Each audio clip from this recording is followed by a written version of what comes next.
What's up, guys? How we doing? It's a Wednesday Linc. Just a couple minutes late, but we're here. And more importantly, just about 24 hours away, Thomas, from the Dallas game, the opener, the Super Bowl banner game. I guess we shouldn't call it that because the Eagles aren't, but the opener against the Cowboys. Let's go. I had no idea, actually, until you just said it. They were actually going to lower the banner tomorrow. That's interesting. Newsflash to me, yes, it is a game tomorrow, Josh, and we have finally made it. It's like 230-something days, I think, last time I checked. Maybe 220-something days since the Super Bowl, which, honestly, it came pretty fast. I mean, I always talk about the long dark of the offseason, how slow it is, and yet here we are. Not only is it week one, it's the first game. All eyes are going to be on you. And there's a lot of storylines going into this one, Josh, not just because week one's the massive unknown, but Philadelphia, we now know who's starting at cornerback as of about 3 hours ago. Of course, we knew that for weeks, but safety as well. Yep. Linebacker is still kind of up in the air. We'll talk about that. The injury news. We're ready to go. Week one is here. Yes, and thank goodness it is. By the way, shout out to everybody in the chat. As always, we appreciate you guys. Drop a like if you haven't already. So many different storylines, as you mentioned. I mean, going into this game, it's the opener. There's the rust factor or the thought of the rust factor. You know, does it play, some form or fashion? Do we see that in week one with the preseason?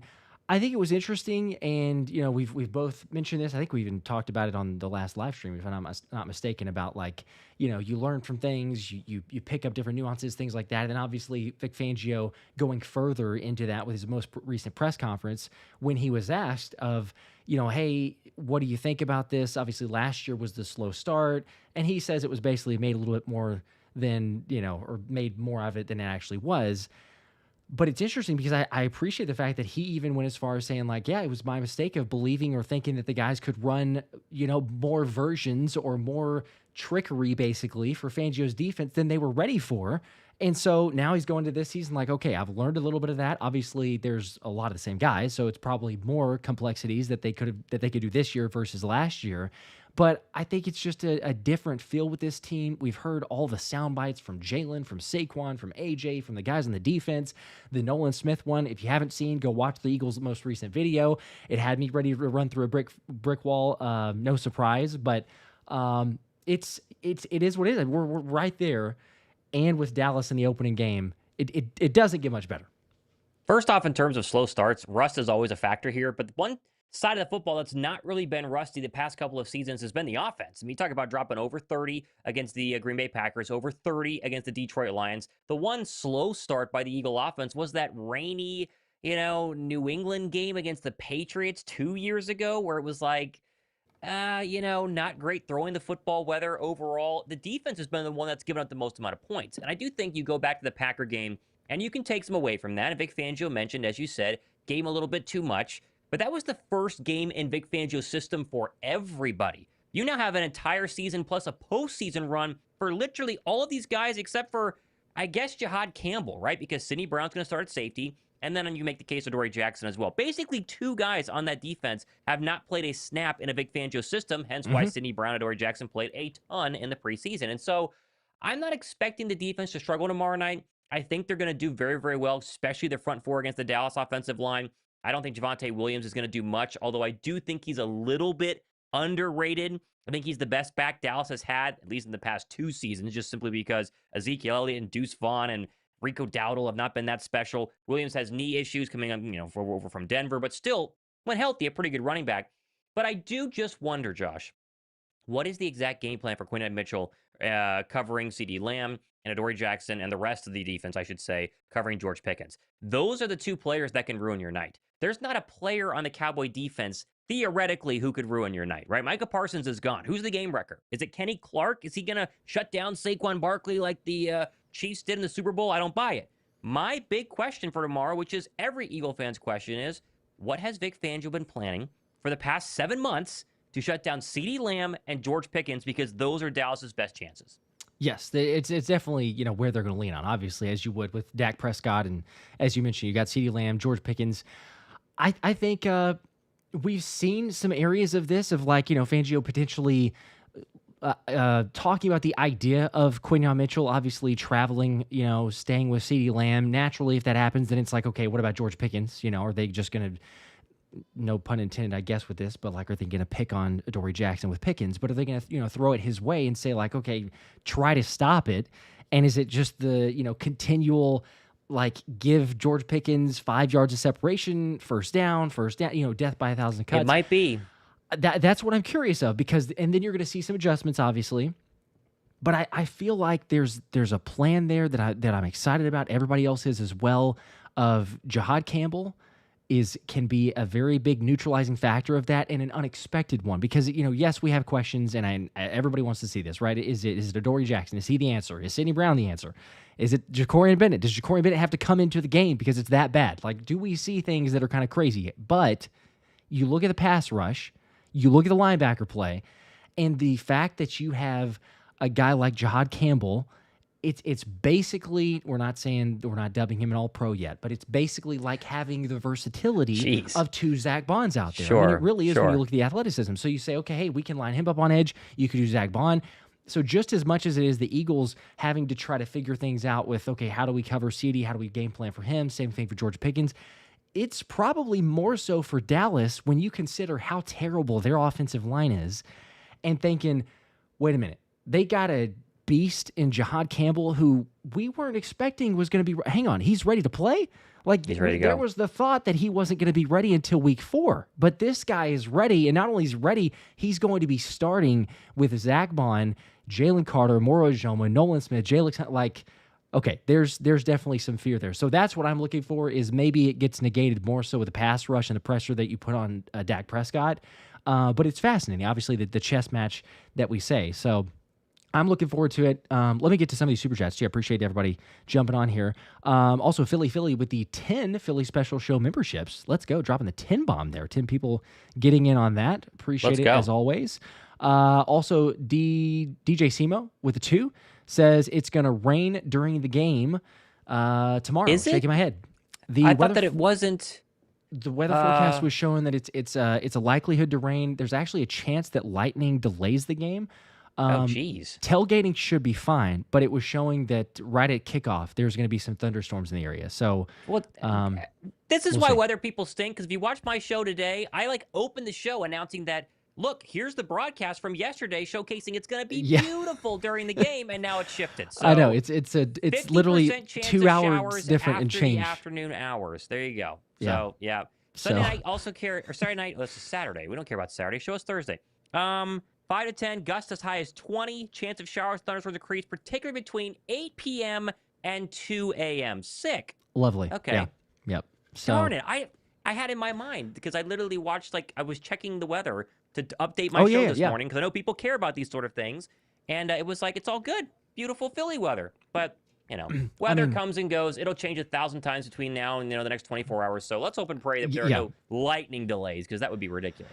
Yeah, I was going to say, what else is new? The weather forecast, you get one, and then next thing, 2 hours later, oh, okay, yeah. I mean, how many times I'm planning a golf outing one way or the other, and it's oh, it's going to rain, and it doesn't, versus the other way. So, yeah. Brent with the 2, a couple minutes late. No, not us. No, perfectly on time. Not me. Perfectly on time. We won't be late tomorrow. No, we can't be.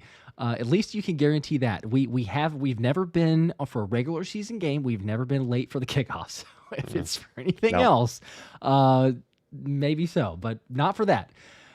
Yes. Well, I was going to say, let's just rain for a second here. We just talked about George Pickens and CeeDee Lamb. Yeah. Rain inhibits the passing game. And the one player that every single Eagle fan, I know we all know he exists, but no one's talked about Jalen Carter this offseason. He's had a very quiet offseason. Very under the radar for being the best defensive player in maybe the entire NFC, for sure in the NFC East, definitely on our team.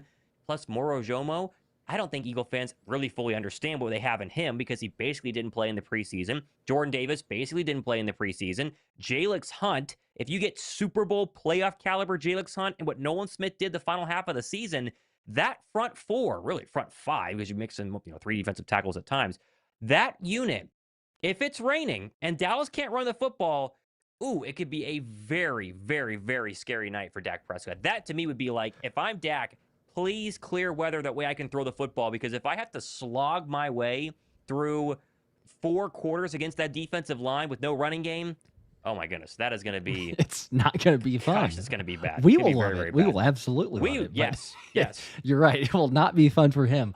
It's funny as you mentioned that too, because obviously people can see the QR code on screen, so feel free to scan that. Use code Philly Special for Underdog. But we always share our picks and plays and everything else like this. So I was looking through, and Moro Jomo is like, I think it's a 3x multiplier, or it was earlier. I think it's bumped down quite a bit because people have jumped on it, but it was a 3x multiplier initially for the over-under on half a sack.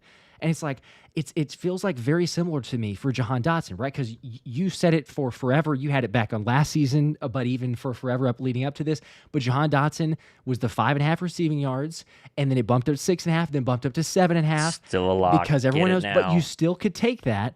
But Moro Jomo, just like Jahan Dotson for the offense, feels like that for the defense, because the national media, the national members are just kind of going out there and like, yeah, who is Moro Jomo, right? Like he's a maybe. Yes, he's going to get some decent snaps, but he's not Jalen Carter, and he's not Nolan Smith, and he's not Jalen Hunt. So he's not going to get as much recognition. But as you were saying there just a second ago, Jalen Carter is the best defensive player. I would agree and argue with this as well, but is the best defensive player in the NFC, at least. And so because of that, Dallas is going to game plan to stop him. They're going to game plan to limit him. They know that Tyler Booker already kind of called him out in a way, at least put it out there. So you know what? If Moro Jomo is getting one-on-one looks most of the game, I will happily take a 3x multiplier with Moro Jomo and a Jahan Dotson to make, basically one catch. Like it not could a bad end up idea. needing to be two. But I do like those plays. So I'm loving the parlay here, and obviously, we're going to talk about these before the game, and this is just a little free one. I think you could find a Will Shipley, probably higher or lower 10 yards rushing for the entire game, and you pair those three. I think you got to put in a Cowboy though as well, and so maybe Dak throws a pick or something like that. Oh man, that would be a massive multiplier if you do. Yes, yeah. Saquon's going to be spelled. I mean, obviously, and maybe you go A.J. Dillon. I would go Will Shipley because I feel like they're definitely going to run him no matter what. But either way, not a bad idea. Yeah. Not a bad idea. Brandon Aubrey, it's going to be raining, so that's the only part. But like that was the other element to it, is like 1.5 field goals. Just take the kicker, right? Because it's like that's a losing mentality. If you're having to kick a lot of field goals, and he has been automatic, as much as we don't want to give many props. But yeah, either way, it's not a bad place to be in. Andrew with the 5 though, saying go Birds. So ready for the new season. Wondering both of your guys' confidence level for an easy win, and I hope for a fast start. Yeah, openers never go the way that you think, especially these Super Bowl openers, right? I should have done it on my show today. I talked about the last couple of Eagle openers. I should have looked at the last couple of Super Bowl Thursday nighters because they've been pretty wild. Like you go back to that Lion Chief one a couple of years ago, and the Lions were not the Lions of today, and they upset the Chiefs in Arrowhead. Last year, Baltimore was this much of Isaiah Likely's left foot from upsetting the Chiefs in Arrowhead. You go back to 2018, Philadelphia versus Atlanta. I mean, that offense couldn't move the football at all until they hit a Philly special, essentially, halfway through the first half. So you can look rusty. And in recent history, the home team, the Banner Raisers, we don't want to call ourselves that, though. We didn't know that was happening. Nope. Normally have a little bit of trouble. And so Dallas could easily play well in this football game. I think Philadelphia needs to win impressively to make the fan base happy. But for me, just win this game and move on to the next one, because if you lose on opening night after what they did in the Super Bowl, and it's the Dallas Cowboys after what they just did with Micah Parsons, oh man, it's gonna be hard to get the media off your back, and you just don't want to have that happen early. You know it's gonna happen. I mean, it's Philadelphia. WIP is gonna do their stuff, but it'd be nice to wait a couple of weeks until everyone starts freaking out about Nick Sirianni, A.J. Brown, and Jalen Hurts. Yeah, just give it a little bit of time. It'd be nice. I would say, I mean, I don't know exactly how to grade it. My go-to here is like, okay, on a scale of 1 to 10, like confidence level, 1 to 10 for an easy win, right? So like 10 being, it's 40 to 10, right? Like something like it was for last year's, both games last year. I feel like it's still probably a 6 or a 7, maybe. Like my prediction, and I've said it multiple times. I'll say it again as well. Like my prediction is 28-20. But I think it's a backdoor cover. Like I could see it being 28-13. Dak gets all the garbage time points and everything else. So, he'll probably score a last-minute touchdown. And then it's like, 28-20. Looks closer than it was. The Eagles had it in fair control most of the game, but it ends up only being a one possession. So that's kind of where I'm at least. I'm putting a thumbs up for Joseph Whitlock. He says that this is not live. It is live. I just thumbed up to show you that it's live. So Oh, I okay. don't know why people think the Wednesday Linc live is not live, but it is live. It's a Yeah, rerun I of mean, sorts, and we're somehow yeah, interacting with right. everybody. Yes. No, I totally agree. And also, this is not moonshine. It is water in one of my wife's mason jars Hey, because we're that's not all we have judging, around the even house. if it So, is. We're not it's judging. that would be a lot, by the way. So, Dak Prescott, when healthy, has won a lot of football games. People, I know we're Eagle fans and we always hate on Dak Prescott. Dak Prescott has not been able to stay healthy. When he has, throws a lot of touchdowns, throws for a lot of yards. He just struggles in the postseason. He's done very well historically against Philadelphia. And I do think George Pickens, if they didn't have George Pickens, Josh, I would feel way more confident that Philadelphia would hold Dallas under 17 because they don't have a running game. The offensive line is suspect. And CeeDee Lamb is fantastic. I think he's one of the best receivers in the league. But Vic Fangio could scheme for one opposing elite receiver. You have two now. And I'm not saying that Philadelphia is not going to be able to figure things out, but I don't foresee a 31-3, a 41-10. Dallas is going to get theirs. Dallas's big question is, can they stop Philadelphia's rushing attack? Can they slow down Saquon Barkley? Because he had over 200 yards rushing in both games that they played. And there's an argument that first one in Dallas, they were already up so big and they were already rolling so high that he didn't need to run for much more than the 66 that he had. And then he had like a buck 85 or whatever it was in the, I guess, home finale. But they were 29th against the run last year. And if they have any chance of winning this football game, they have got to hold Saquon Barkley under 120, right? It's not even under 100. 120 and one touchdown would be, I think, a success for the Dallas Cowboys. Probably. If he goes for 150 plus, it's not even going to be close. No, I agree, and that's the crazy part too. But that's how good the running game is. Plus the negatives for Dallas's run defense because they were fourth worst last year, and then they inherit a defensive coordinator who was the 31st in terms of, I guess, defensive efficiency. So it depends on the metric that we're looking at. But so either way, it's not going to be good. And they lost one of, if not the best run defender they had, DeMarcus Lawrence. DeMarion Overshown, can he do something? Is he able to help in some way? There's lots of hype there, but there's so much unproven.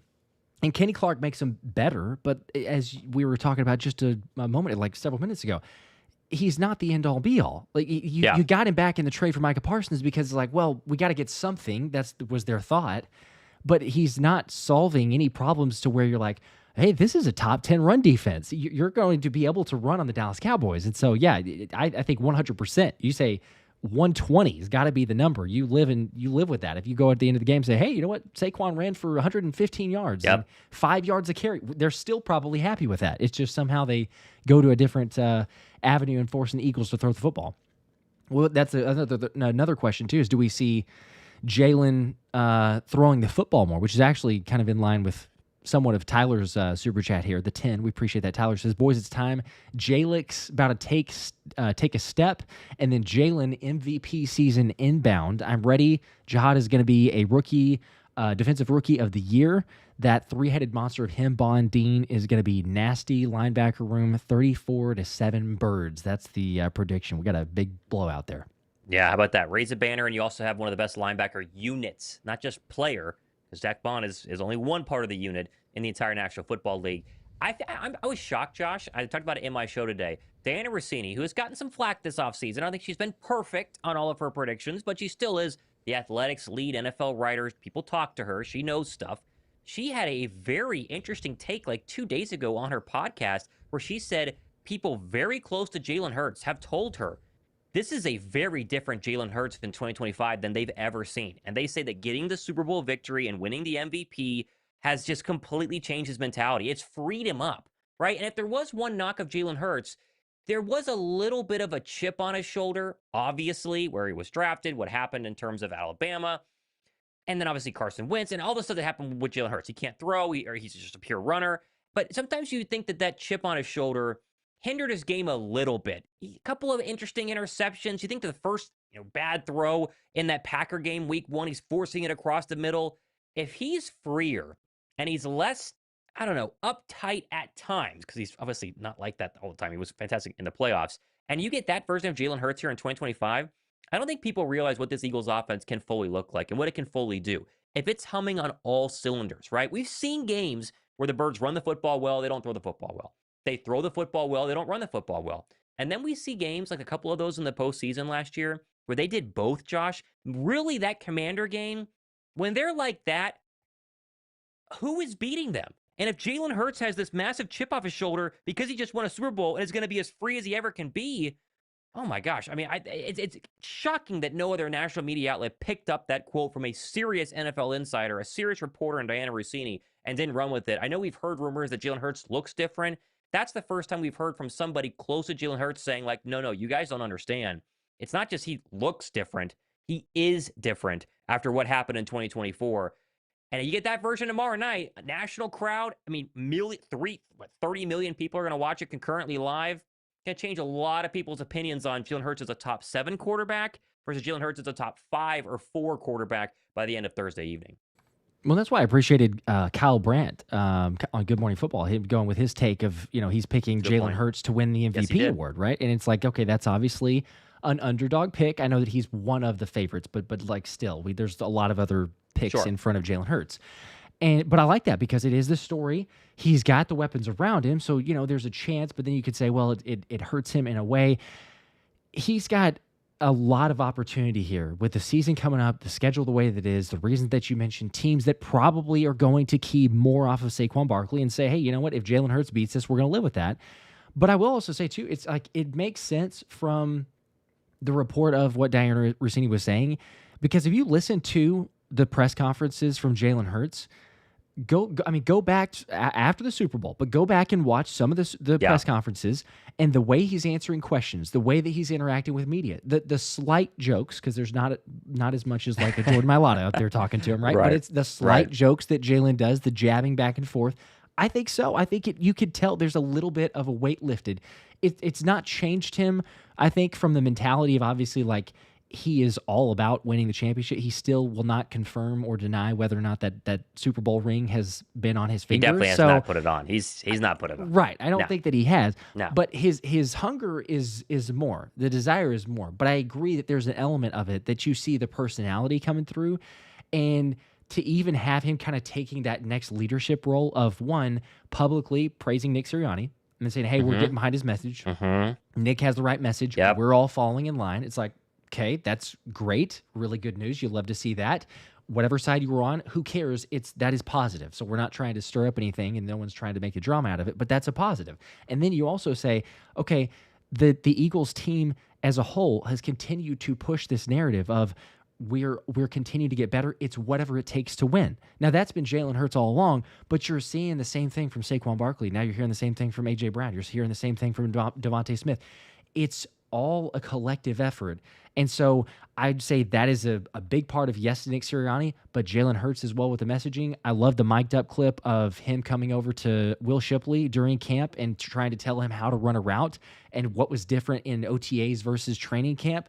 It's not that he wasn't doing that, but I think that there's more of an external push to say, hey, this is Jalen Hurts, because people don't get to see that. We don't get to see that even, right? Because we don't get much with the social media clips and everything. But every once in a while, we're very fortunate when the Eagles social team will give us these snippets, and then we can see that and go, okay, so yes, obviously, Jalen Hurts has a much bigger role in terms of leading and coaching, and you saw the reaction even from Jordan Mailata in that mic'd up clip. If he's like, hey, I love that.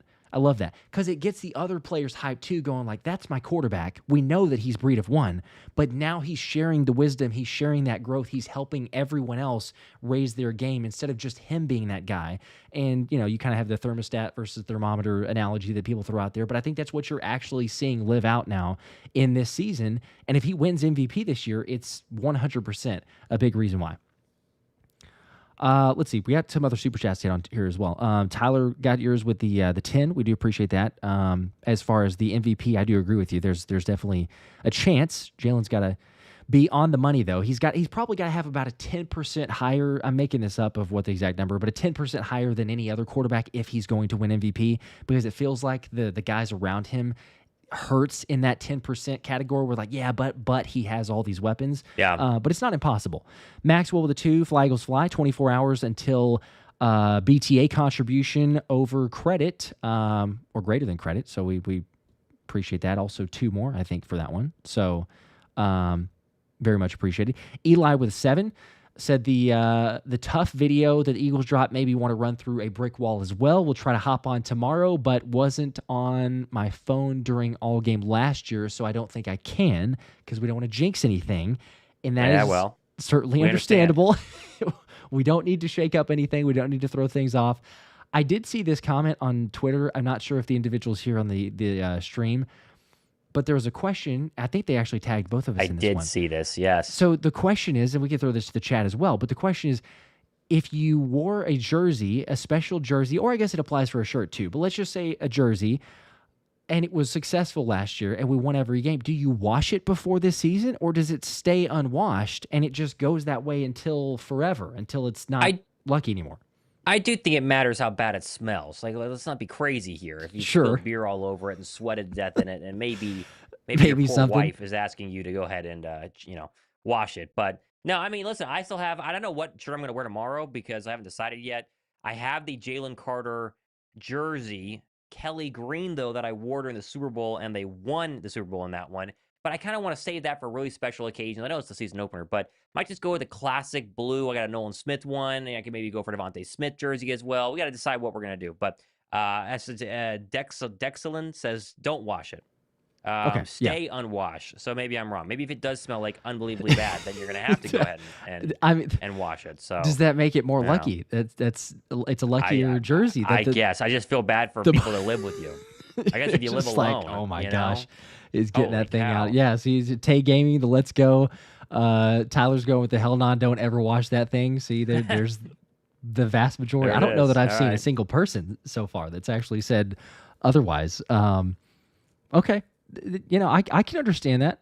I feel like I'm going to go with the Nolan jersey, especially after the video that they dropped today. Pretty good idea. Not a surprise to most people, but pretty good idea. Yep. HD JDDJDJD5032 with a 5. Appreciate that. I'm hesitant about tomorrow, man. I do think we win, but I have a feeling Pickens is going to eat, and we also have to see how Kevin Patullo calls plays. Very true. That is very it's an interesting thought because Thomas, you were talking about this just a second ago, and I was trying to go back through last year.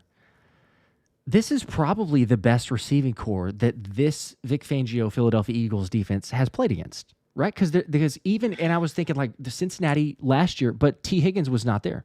So it was Jamar Chase. And I'm trying to think like maybe you say the Rams, but then even that, like Cooper Kupp was not the Cooper Kupp that, he was 2 years ago. Yeah, that's a good point. So it probably would be, unless I'm just It's the best 1-2 punch. It's the best 1-2 punch for sure. And we've never seen CD or George Pickens on an offense with another elite receiver. I mean, it was George Pickens and like random receivers over there in Pittsburgh. Deontay Johnson, see me for a little bit.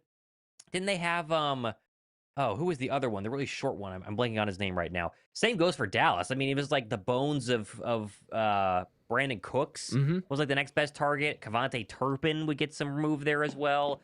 Not a lot in terms of help and with the guys on the outside. This is a serious test. I do think that for as much as we say, they haven't faced two of these guys before yet, year 2, Quinyon Mitchell, Cooper DeJean, and also Reed Blankenship, year 2 in the system, that's a pretty good trident to go ahead and hopefully stop out or at least slow down this passing attack. Is Adoree Jackson going to get shredded tomorrow night? I don't know. I don't think he's going to look that bad. And I think the main reason why he's won that job, even though Jakorian Bennett has flashed a little bit, and I think Kelee Ringo started off with a real chance and then really started to taper off, and now he's not even in the picture. But Vic Fangio has seen enough of Adoree Jackson to know he's not going to mess it up, right? He's not going to go out there and give up 13 catches for 200 yards and 2 touchdowns to CeeDee Lamb, right? He's going to probably play a little bit softer, take a few less risks. That's fine, but not get beat over the top and not give up the big play and trust the fact that he has a great linebacker core and a great front four in front of him and a smart safety and a smart nickel guy and a great other corner opposite him to help slow things down. And I think that's something that people are forgetting about when we talk about Pickens and CeeDee Lamb. It's like, yeah, but Philadelphia also has Cooper DeJean and Quinyon Mitchell. And most people would consider those maybe one of the best young 1-2 punches at corner and slot cornerback in the entire NFL.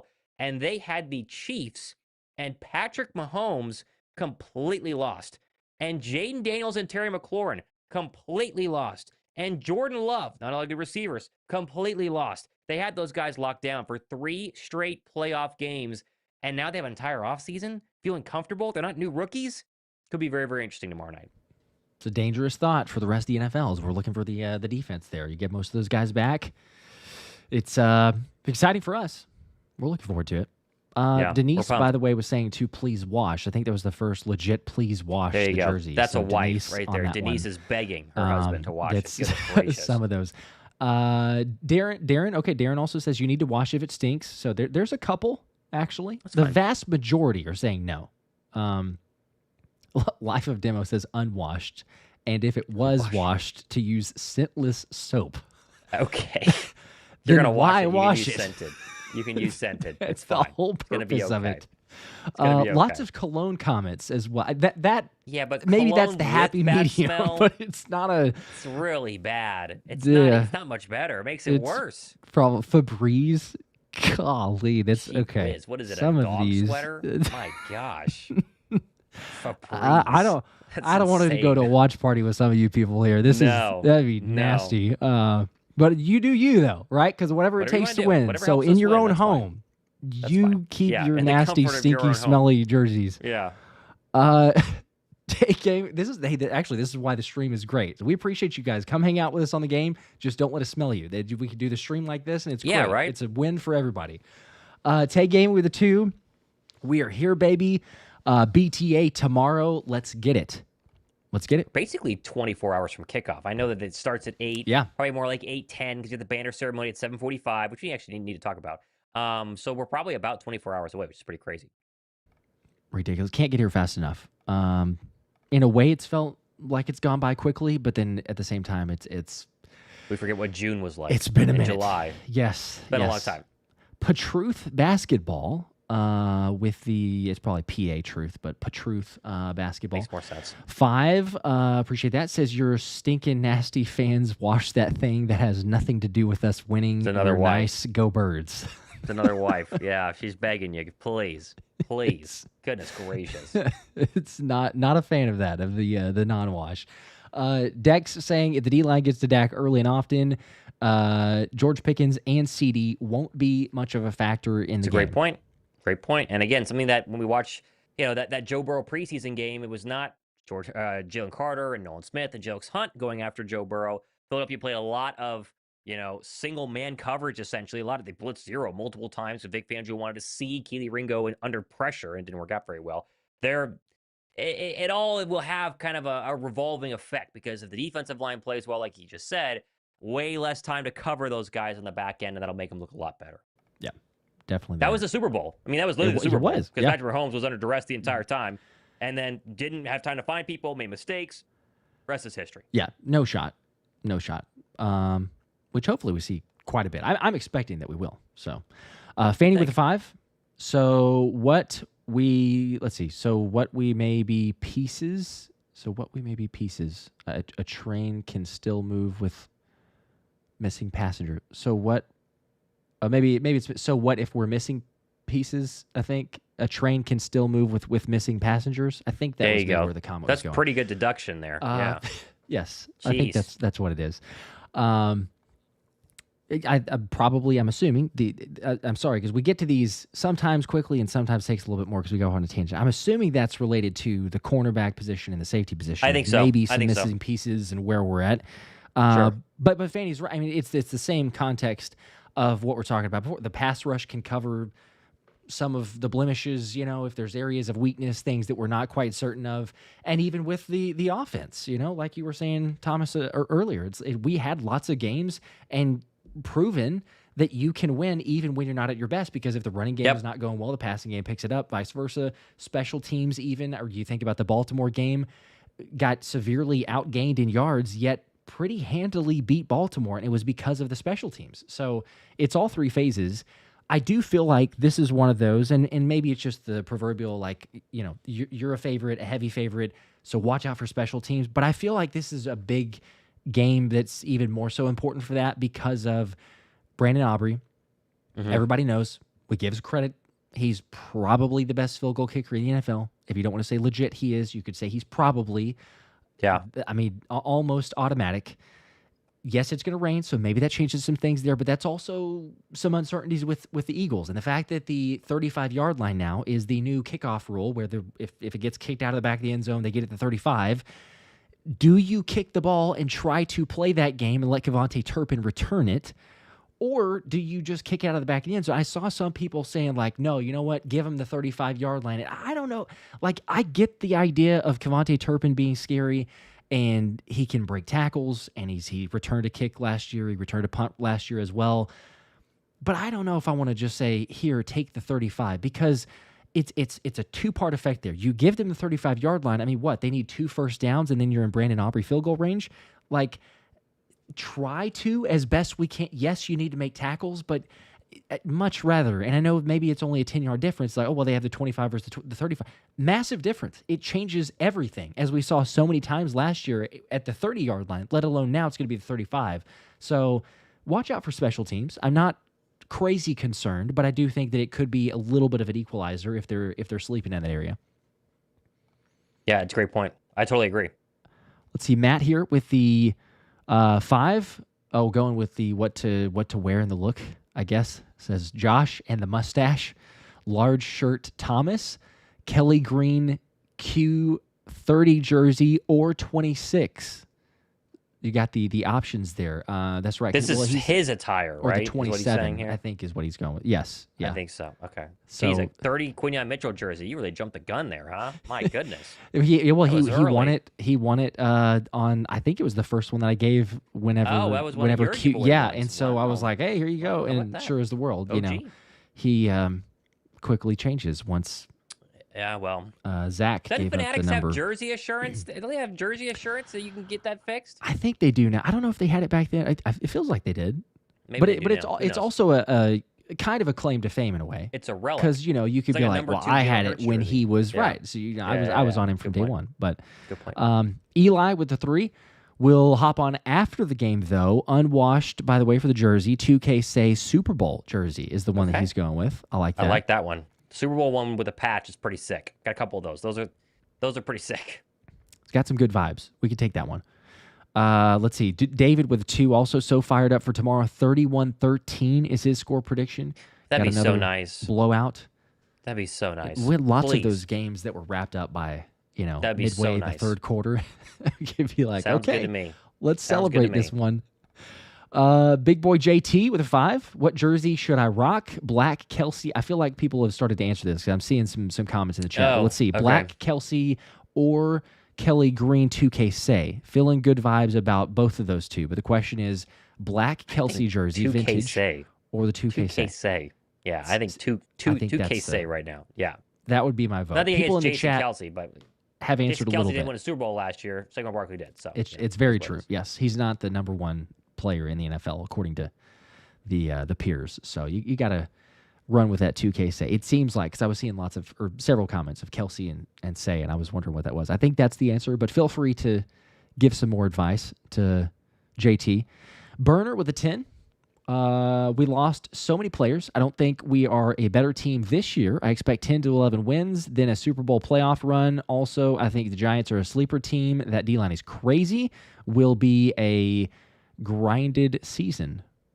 I think we're better than last year. Obviously, remains to be seen in terms of corner. But I could definitely see us only winning 11 games just because of the schedule. I mean, we literally finish up tomorrow night and then get ready for the Kansas City Chiefs at Arrowhead, who are going to have the biggest target on our back. I think we could beat them, honestly. And then you got to play Denver eventually. And the Giants are going to be... I think the Giants upset the Washington Commanders on Sunday afternoon this week. I mean, that is one of my upsets of the week, is the Giants winning that game.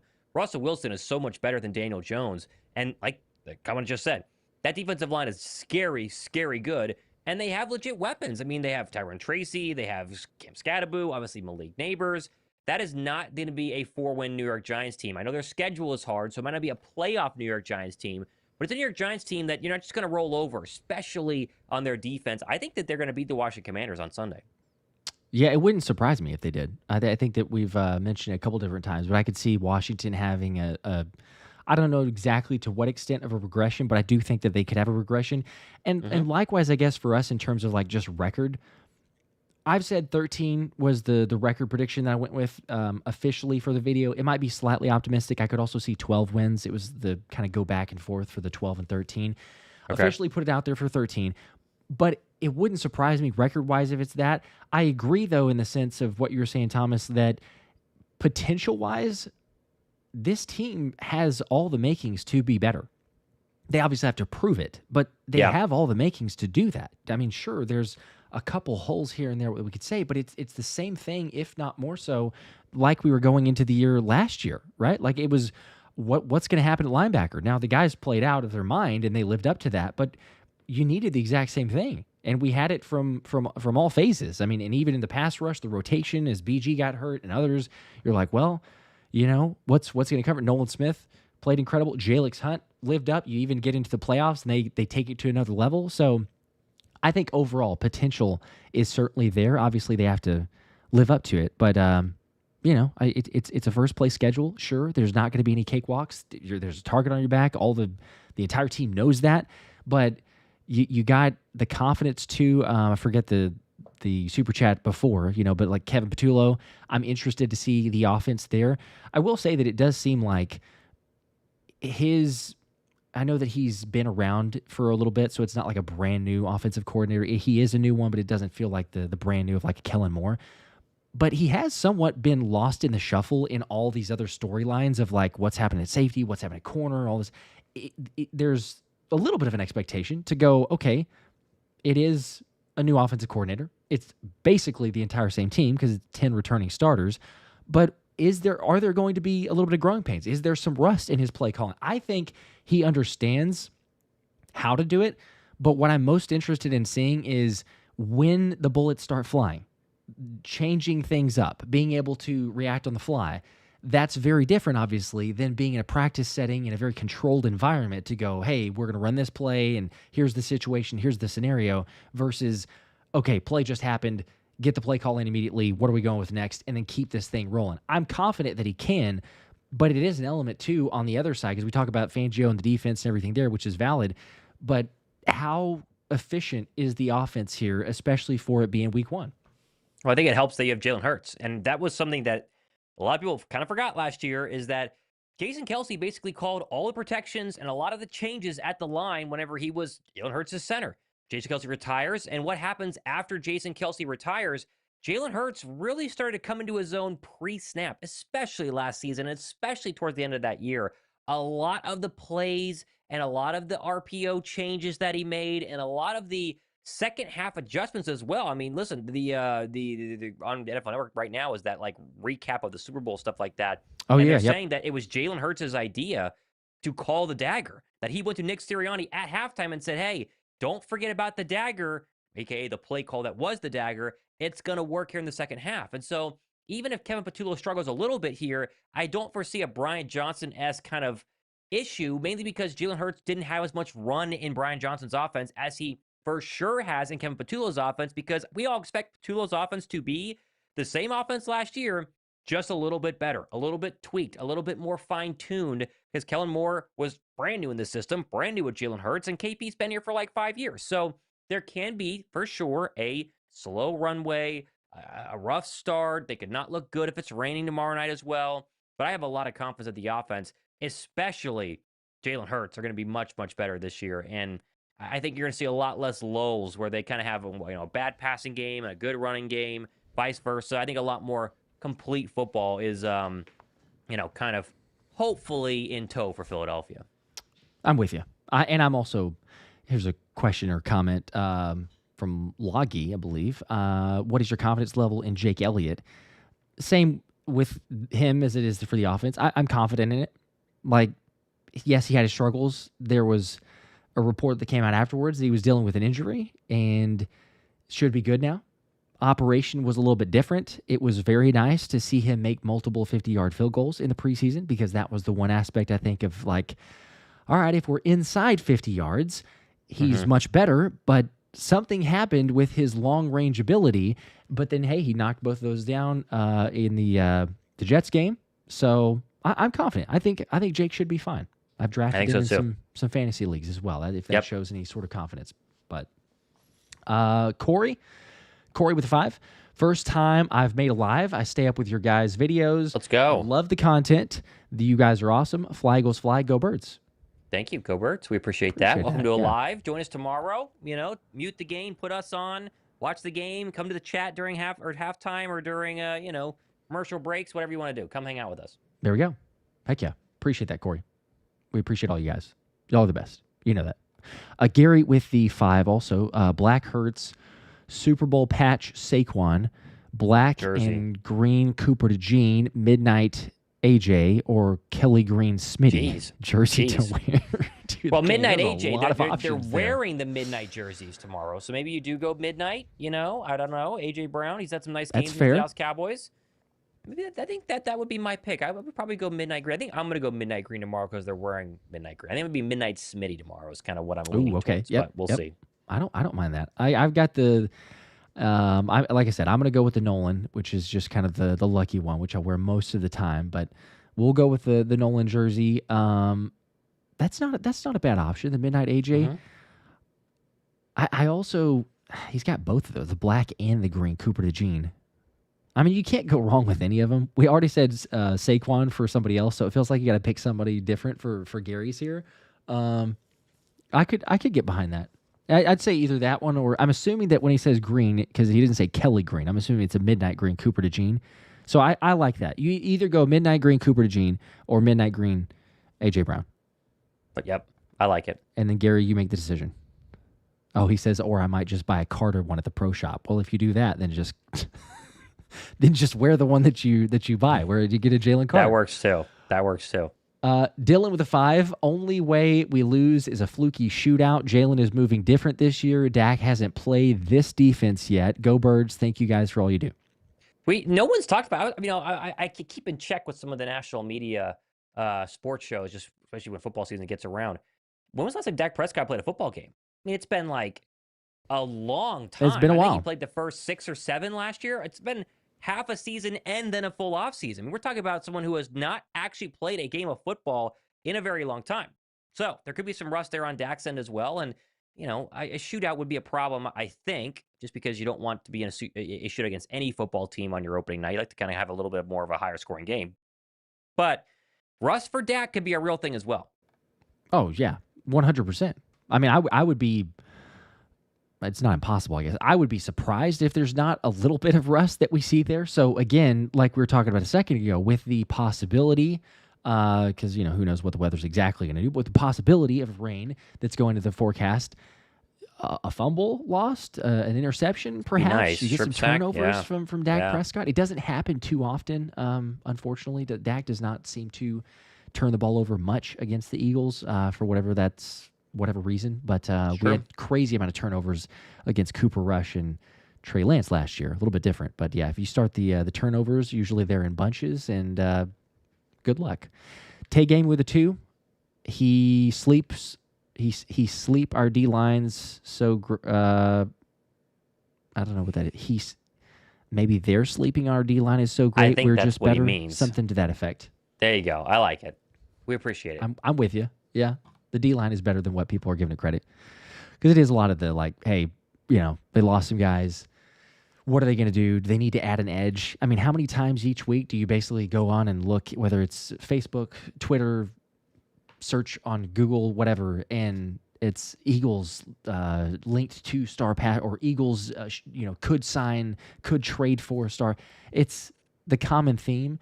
But, yeah, I think people are kind of sleeping on the fact that if there's any acquisitions, if there's any moves, you're not taking snaps or reps away from a Jalix Hunt, from a Nolan Smith, from Jalen Carter, obviously, or even from Jordan Davis or Moro Ojomo, whoever you're going to insert there. It's depth pieces. It's guys who are going to help with that pass rush in the rotation, but it's not big name guys.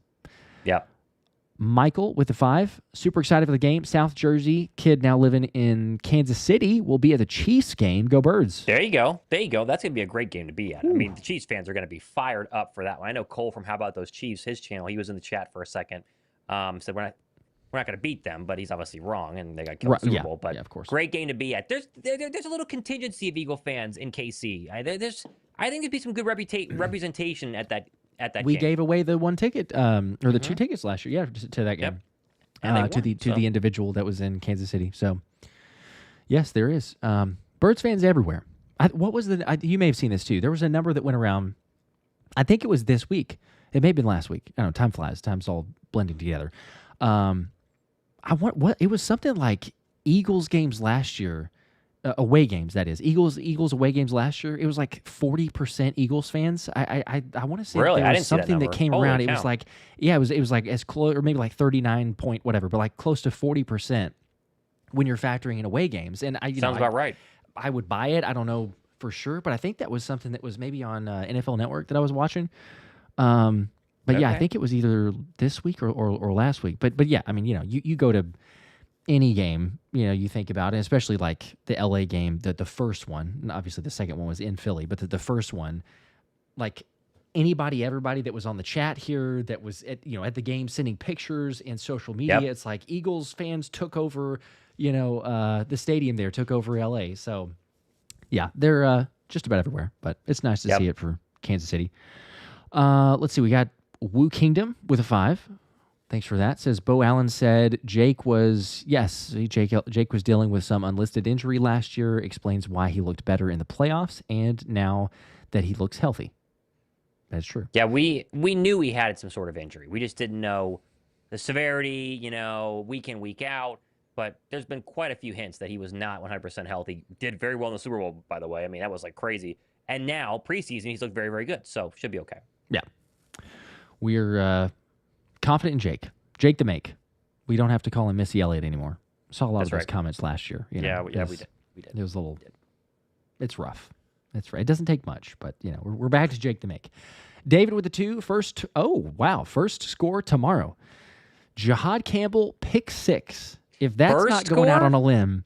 Wow. If you can get odds on that, because you're confident enough to throw $2 for a super chat, bro, just put $2 on the prop of a Jahad Campbell anytime touchdown score. That has to pay out a crazy amount of money. That's pretty good.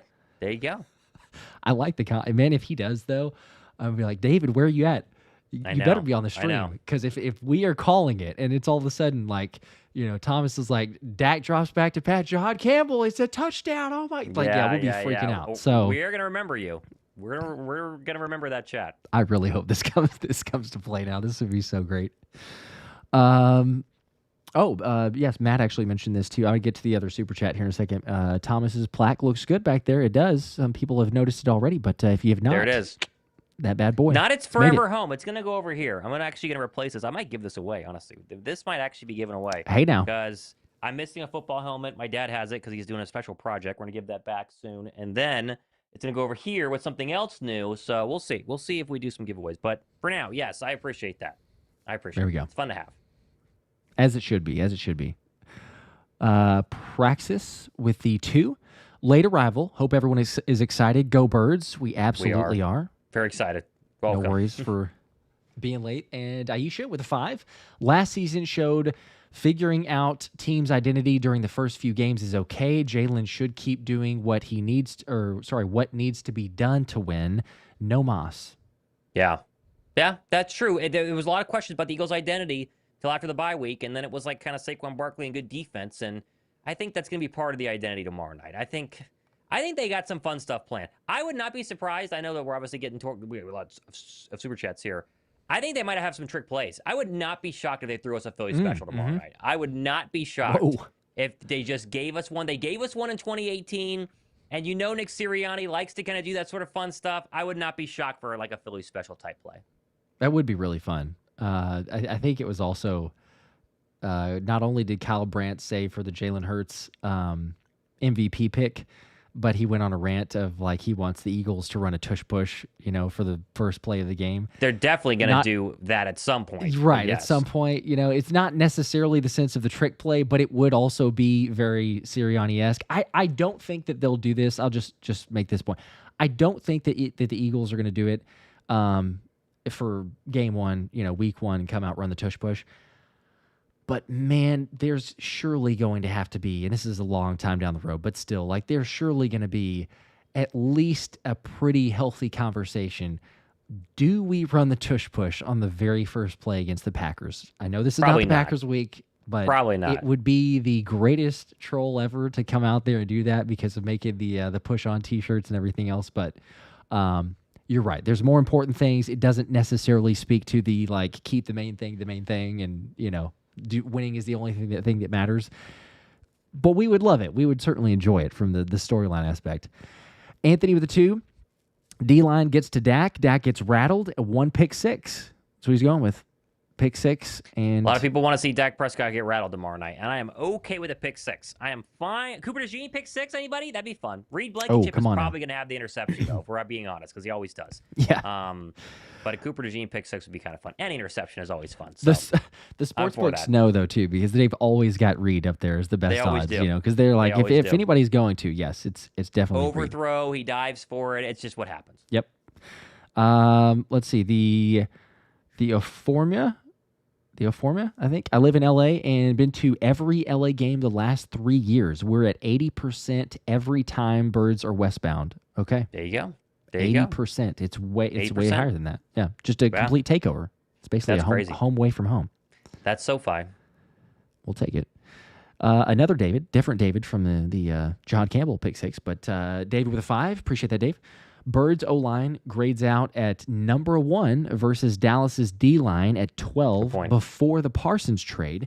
Birds D-line is number 2 versus Dallas O-line, which is 23 from PFF for 2025. Great show as always. Great point. Yeah. If Dallas would have had Kenny Clark and Micah Parsons, you could really be like, whoa, that's a good defensive line. Kenny Clark's good, getting a little bit older. He's not prime Kenny Clark anymore. He can still do stuff in the interior. But not having that edge rush, I know they got a couple young guys they like. They like Dante Fowler Jr., which is funny because it's like, what a blast from the past. Yeah. But not having Micah, and Jordan Mailata had the best response because he obviously is not going to lie. He laughed. He's like, kind of a relief. And it is a relief because sliding protections, making sure tight ends are on the right side of the chip, moving your protection, pre-snap to make sure they know where Micah Parsons is all something they do not have to go ahead and do. So that is a huge plus. And yes, Paris just asked, are we streaming during the game tomorrow? Yes, we are. Tomorrow we are probably around 7:50, 8 o'clock. We'll be on here ready to go, and we'll stream the whole game. So there we go. Coming out.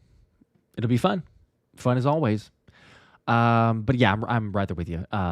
I like the grade. Like the grades are kind of a good baseline going into this season, but it's always a reminder of it is. Week 1, there's some rust, there's some unexpected elements, there's teams that turn out to be much better than you think they are.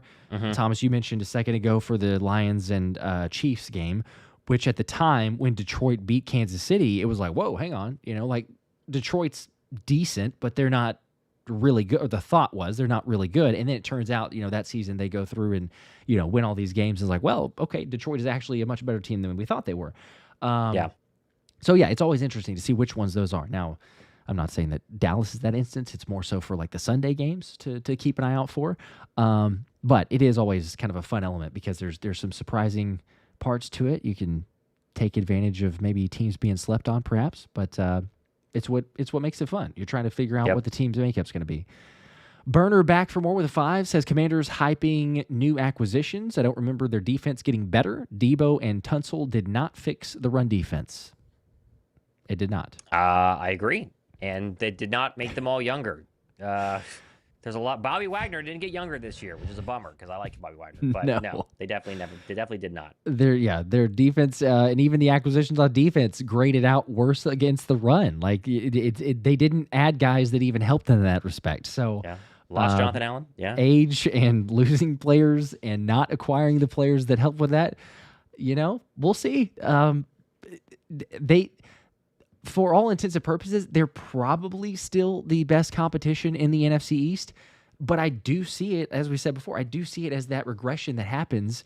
And, outside of the Birds, hey, we're hoping, praying they stay healthy as possible. But if they play up to their level, you just say this, if all teams play up to their potential, the Eagles should not have a problem at all to win the NFC East. You think so? Yep, I agree. Fanny with the 2. Dak has never faced our front 4. Be fun to watch. That is a great point. That is again, he hadn't played since, when was the last time Dak Prescott played? Let's see. I can tell you right now. I think it's like week 7 or 8 last year. His final game last season was November 3rd. So that was 1, 2, 3, 4, 5, 6, 7, 8. So it was literally halfway through. And at that point, they were 3-5. So, and he hadn't thrown a What a 300-yard game since October 6th in that win against Pittsburgh. So How great. been a while, but no one's talked about that. No one has talked about that in the national media, so I thought it was interesting. No, What are you gonna do? no. There's lots of other storylines and headlines to go off Sure. of, so they're kind of like, Sure. whatever. But we'll see. We'll see on Thursday. All right. I think we've reached the super chats here too, and we appreciate everybody hanging out. To wrap it up, I mentioned mine briefly, but should we go with like an official score prediction here? Sure. I guess for the Sure. live audience. Give me to yours make again. Sure? Give me yours again. Yes. Mine's 28-20. I'm saying Eagles. As I believe the line is, it's kind of moved around a little bit. I believe it's still 8.5. So I think unfortunately Dallas gets a backdoor cover, late last minute touchdown. Dak with his garbage points, garbage stats and everything. But 28-20, Eagles obviously win. Okay, I got 27-17. I think 24 could be the number there too. If it is going to rain, which now we learned during the live stream it might, could be a little lower scoring there, and so I'll still go 27-17 Philadelphia. Okay, I like that. Anthony had 27-20, so we're all like right in that same area. 27-20, 27-17, 28-20. Not quite like some of these others though, as five Badass Dollars has 31-26, Gary 41-20, Matt with a 50-0, Shady 24-10, 34-21. We got lots of like really high scoring. 40-23, 41-20. It'd be probably a more fun game, quite honestly. So, as long as we win, that's obviously the most important thing here. But we'll see. We're less than 24 hours away. So feel free, come hang out with us again. We will be streaming probably about 10-15 minutes before the game. All the play-by-play, some fun stuff, everything there. And, it's always a fun watch party. So always appreciate you guys. As always, drop a like. Make sure you're subbed. We'll see you then. Go Birds. Go Birds.